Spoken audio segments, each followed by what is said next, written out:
Hey guys, Owlski here. This is just a quick guide to help both new, returning, and confused players to help them through their journey in Genshin. I'm not one for introductions, so without further ado, let's get started. First and foremost, you're a new player, you'll have very little resources, so it's very important that you focus on building one character that you enjoy playing as a main DPS. I cannot stress this enough. What this means is you'll be primarily focusing on a single character, for the time being, to carry you through the game early on. Focusing on too many characters early on can lead you to having a mediocre or even a weak team of characters that'll struggle to get through the core game. Focus on a main DPS character, and then go from there. For starting characters, you'll be given access to Amber, Kaya, Lisa, Barber, and the Traveler, or MC. With you obtaining Xiangling later from a Spiral Abyss, and Noelle from the Beginner Banner. All these characters are viable early on, with a good portion of them still being quite viable later into the game. Special shoutouts to the MC, Kaya, and Xiangling specifically. You may overlook the main character because they're, well, the starting character, but don't simply disregard them. The main character will eventually have access to all elements, which offers them different and unique skills and playstyles. You're also given the resources needed to level up their constellation to max level just by playing through the story, whereas other characters can only get more constellations if you manage to pull a duplicate copy of them. Kaya has a really good base damage potentials for his basic attacks. Moreover, his short cooldowns and his useful bursts makes him a fairly competent character to invest in. Xiangling is a pretty fast-hitting polearm user with a pretty mobile charge attack. Both of her abilities are quite useful to your team, and even I still use her in my main team to this day. Of course, these are just my opinions, and I implore you to look more into all the characters you obtain, and make your own personal judgment from there. Once you find a character you're happy with and enjoy playing, the next thing is focusing on how to build them. If you find you're struggling dealing enough damage, it may be because of several things. Firstly, be sure you're leveling up your character's talents. Talents are the character's abilities, such as their basic or normal attacks, their elemental skills, and their elemental bursts or ults. Focus on talents that you're primarily using to damage your foes with and level them up accordingly. Obviously, the higher the level of talent is, the more damage it'll do. Of course, it's just as important to level up your character as well. I would say level your character up along with the difficulty scaling of the enemies you face. Artifacts are important too, but early on you won't have as many to choose from, so mainly focus on a few artifacts, specifically the Feather artifact, which will always give a flat attack, as well as looking for artifacts with a % main stat. Work with what you got. Looking for good or amazing substats and specific set effects can wait until you've gotten a bigger roster of artifacts to choose from. Alternatively, if a character uses their elemental attack as their primary damage source, opt to look for a goblet artifact that gives elemental damage to the character's respective element. The same can be applied to a character's physical main DPS. Look for a goblet that provides physical damage to further increase the character's potential damage. If you're worried resources spent leveling these lower level artifacts will go to waste, don't. 80% of the experience put into the artifact will transfer over to the new one, if or when you decide to scrap your older artifacts. For weapons, they play a major role in your damage, but I feel a lot of people stumble in this particular area. 5-star weapons are great, but they are not necessary to creating a good build. There are plenty of capable 4-star weapons that will serve your character and your team well, even with a few exceptions of 4 stars that are better than their 5-star alternatives.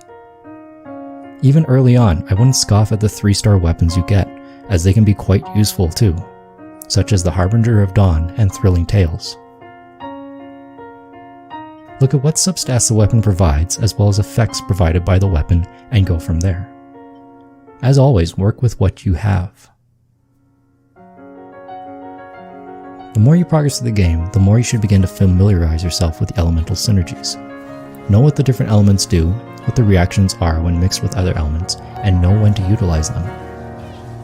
This is important as these reactions and synergies are vital later on. I won't get into all the details here as you can easily look it up, but elemental synergy becomes quite important the further you get in the game, so take some time to learn it.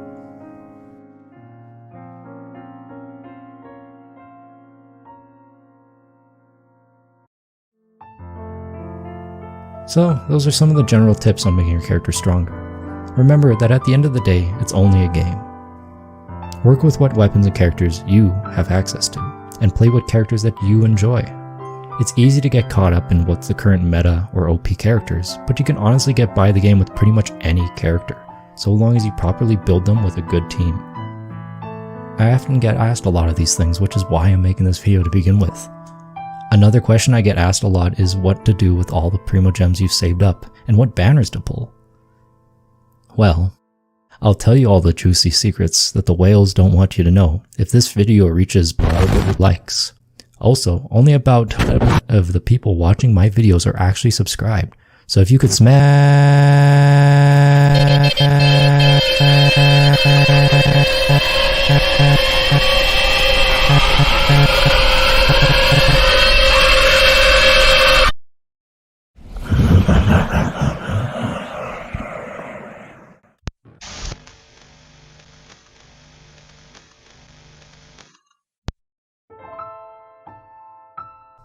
Hey guys, Owlski here. This is just a quick guide to help players with their Primogems and banner systems in general. Now, before this video starts, I just want to preface some things real quick. A lot of what I'm about to share is my own personal opinion. There technically isn't any wrong way to do things, but in my opinion, I have some strong feelings in regards to what banners I think you should pull for, and which ones to avoid, especially as a beginner and a free-to-play. So, without further ado, let's get started. You played through the game and spent a good chunk of your hard-earned time, or cash, not judging, getting the Primogems. So, what are they for? Well, as I'm sure you're probably well aware at this point, Primogems are the primary currency in which you use to purchase the various fates. You can exchange the Primogems for Acquaint Fates, which will allow you to pull for its standard banner, and also use them to purchase Intertwined Fates, which allow you to pull for the event banners. In my humble opinion, I always recommend that players spend their hard-earned Primogems on Intertwined Fates over Acquaint. Reasons for this being are a few things. Firstly, event banners have a higher chance to pull the heroes you see showcased on the banner's preview. Every time you pull a 4-star, you have a higher chance it'll be one of those 4-star characters presented.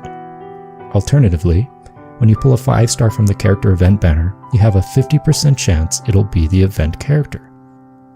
Now, there is a pity system and a mechanic that guarantees players will eventually get the limited 5-star hero, but we'll discuss how all that works in a bit.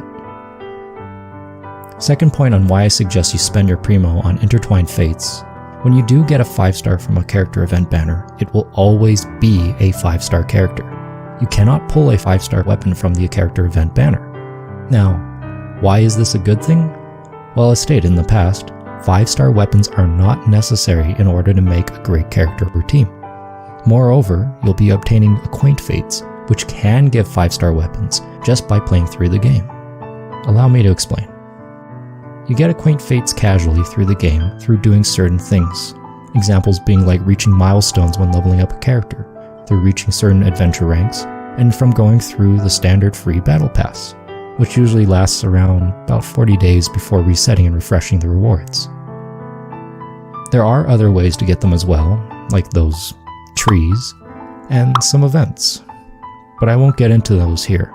Just know that you'll be slowly accumulating Acquaint Fates much more frequently than you would Intertwined. Now, I did mention that there was a pity system involved with Genshin's banner systems. For character event banners, you'll be guaranteed a 5-star character at 90 pulls. There's also what's called a soft pity when you reach around 70 pulls, which has a greater odds that you'll pull a 5-star character. Now, your first time ever pulling, you'll be set into what's called a 50-50, meaning that if you manage to pull a 5-star, you'll have a 50-50 chance to pull the event 5-star character, or simply a standard 5-star hero. Now, if you pull said event character, then nothing changes and your odds still remain 50-50. However, if you pull a 5-star character that isn't the featured 5-star character in that banner, you will be given a guaranteed chance, which means that the next time you pull a 5-star hero, it'll be the event featured 5-star character. Bear in mind that the latter portion of this pity system only applies to the event character banner, and not the standard banner, as there are no featured characters who have higher % chances of pulling. If you're ever unsure about the information I'm providing, or if you're trying to wrap your own mind around it, you can always click on the details button underneath the specific banner, and it will explain more how it works. There are two things though that people seem to get confused over in regards to this. The first thing being, does pity carry over even once the event banner ends? And secondly, does all my banners share the same pity? For the first point, yes, your pity will carry over indefinitely, as the pity will keep track of your overall pulls regardless of when you pulled them. Some people will actually use this mechanic to their advantage, where if they failed to get an event hero they want, they will save up for the next banner in which they really want a featured 5-star, just so they'll be guaranteed to get that hero once they draw it. As for the second point, no, your event, weapon, and standard banners do not share the same pity. They are all separate. Now, you may have noticed that I've neglected to mention anything about the weapon banner, and that's because I strongly believe that if you're a light spender, a new player, or a free-to-play, that you do not spend on the weapon banner unless you are fully aware of the risks and unfairness that the weapon banner provides. You see, the weapon banner performs a little differently to how the other banners do. One thing to remember is that the weapon banner showcases 2 featured 5-star weapons. I won't go heavily into the details about the pity system and the weapon banners here, but just know that it's a lot more dependent on RNG.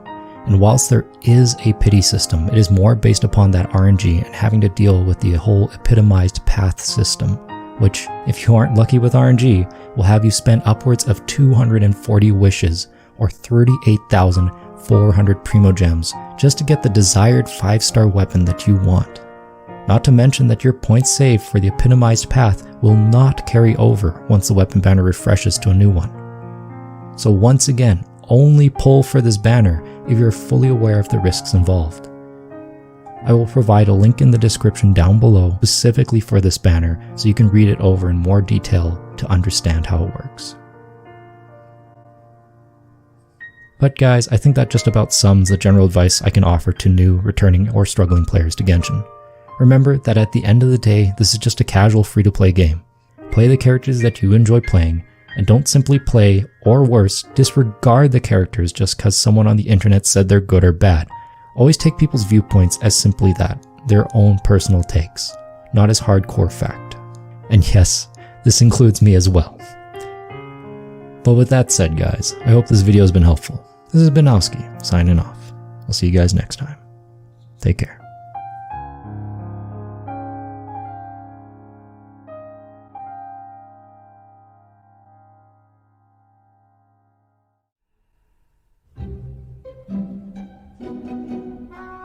Once you find a if you find you're struggling dealing enough damage, it may be, if you're finding that you're dealing, as well as looking for artifacts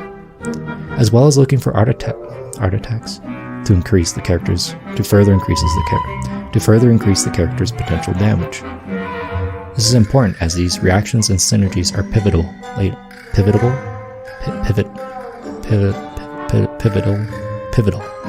Alternatively, there comes a car. You can always check the information tab under the banners to see what are they called? Fuck.